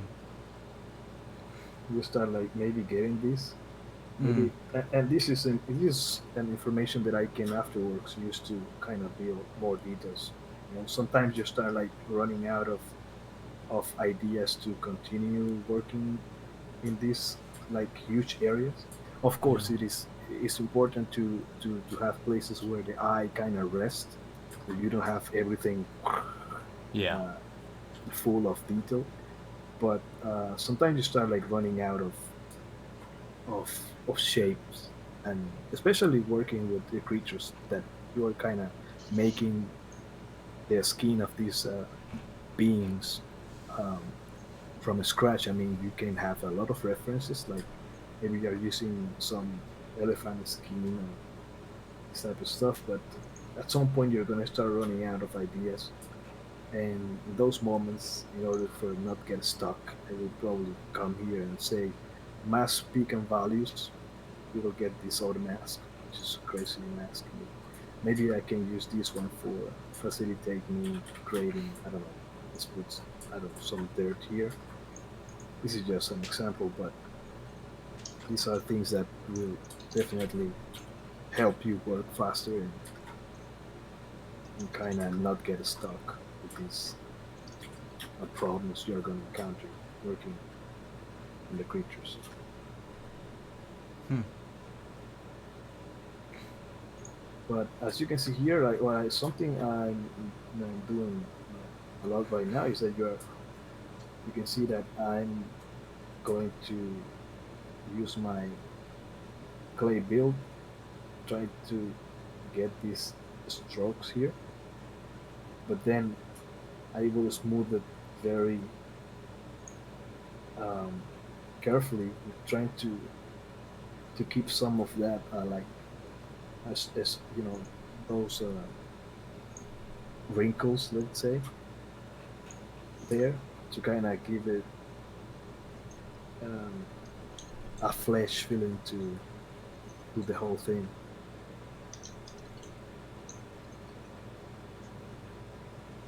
Maybe not even to give it the flesh feeling if you are working on a piece, but you definitely give some personality to the surface you're working on. Mm-hmm. And this is what I was saying before about checking a lot of traditional artists. Everybody has like it's like when you are drawing, like every person who work on the sketches and create characters and in a traditional way, everybody has like like a feeling in the way they use the brush or the way they use the pencil. I think that's kind of something really cool to have in sculpture too. Even if it's digital, I think it's even more important that if it's digital. Now that a lot of people is doing digital work, I think it's really cool to have like a signature way of making your shapes and those type of things. If you're working in your personal stuff, of course, if you're working in a project. I mean, the idea is to produce something that is in line with what the team is doing. But if it's your personal stuff, just try to put your personality there. Make it really personal. You make your name with a brush and just use a layer and just like drag just a little hint, and then your signature becomes the texture of the. I'm just teasing you, man. Yeah, remember the Shia LaBeouf motivation brushes? Yeah, I remember those. in FTD, Yeah. everybody is looking for like, hey, can you give us the fangs brush? The Fang brush, everybody wants to have what Fang is using. And then some guy just took his photo and made a brush out of it. And whoever asks for like, hey man, do you have Fang's brush? You go, yeah, sure, man, take the ABR. And the guy Yeah. loads it up. It's just Fang's photo. Yeah, it's Fang's face, and it's pretty well made. That was great. It's really like people who work in Photoshop is really like thirsty for brushes and stuff like that. Yeah, I have a huge brush set, but I pretty much only ever use this hard elliptical round brush that has no texture. So it's kind of weird. It's kind of a bad habit. So when does your work start? My work starts? Yeah. What do you mean? 10 a.m., 9 a.m., 8 a.m. Oh, I usually get to the office very early, so I'll be there at 8:30. All right. Most of the time. How far? How long do you walk? I have one of these electric trottinettes. These things that the people don't like, but they like it. As soon as they try it, they're gonna start liking it. They're really helpful. So I get there like in 10 minutes.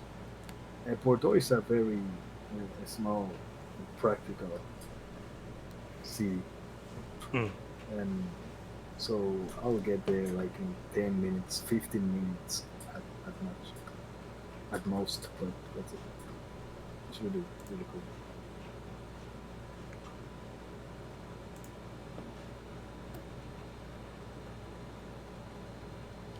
And I will leave after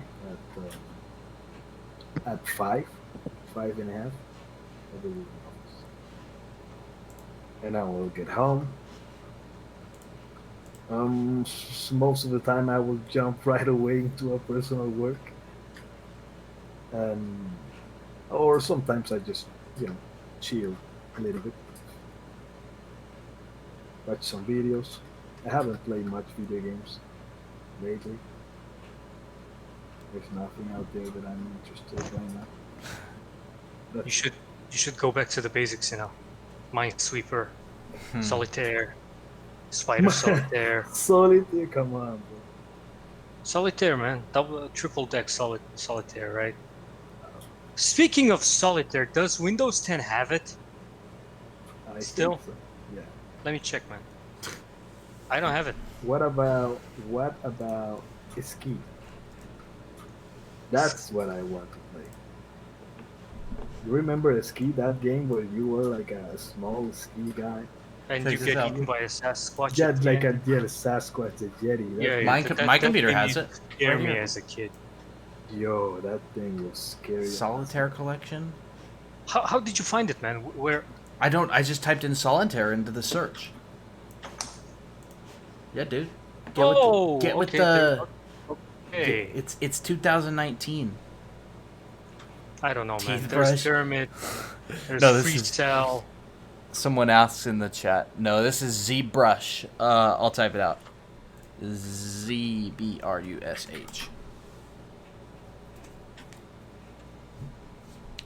Teeth brush. I need to brush my teeth sometime soon, dude. I need to brush them this morning. It's not even the morning anymore.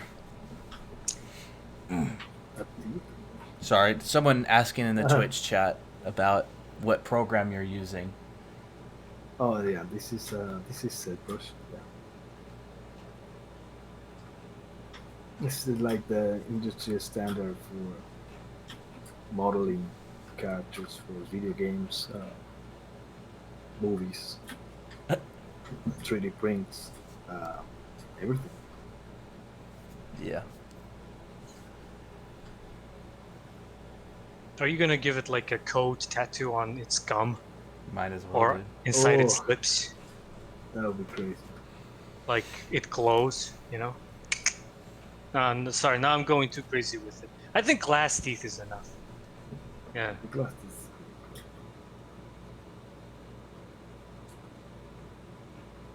Oh, can you put like veins inside the glass teeth?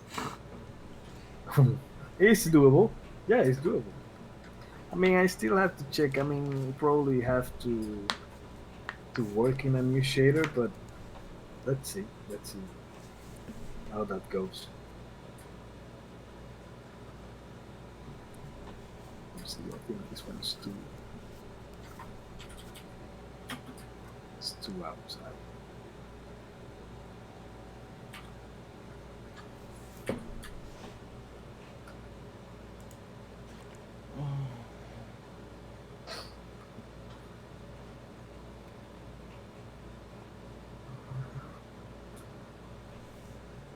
But yeah, after maybe breaking a little bit here the symmetry of this guy, I'll probably start adding a new level of subdivision first. Are you still working with the layer on? No, this is not in layers. The layers are part of every subtool. Okay. So this subtool, which are the lower teeth, they don't have layers right now. I don't think I'm gonna use layers until I have to put small details.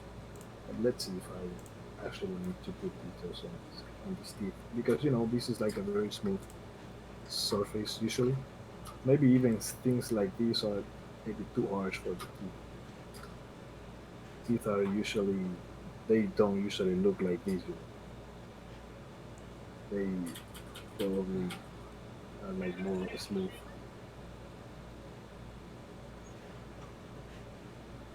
So maybe I will not need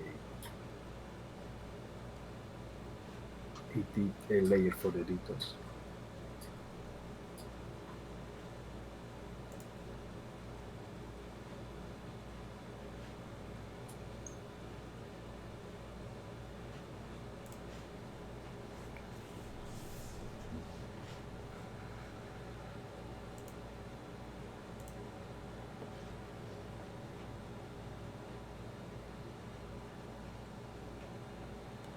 I need to get wrapping up here soon. All right. So,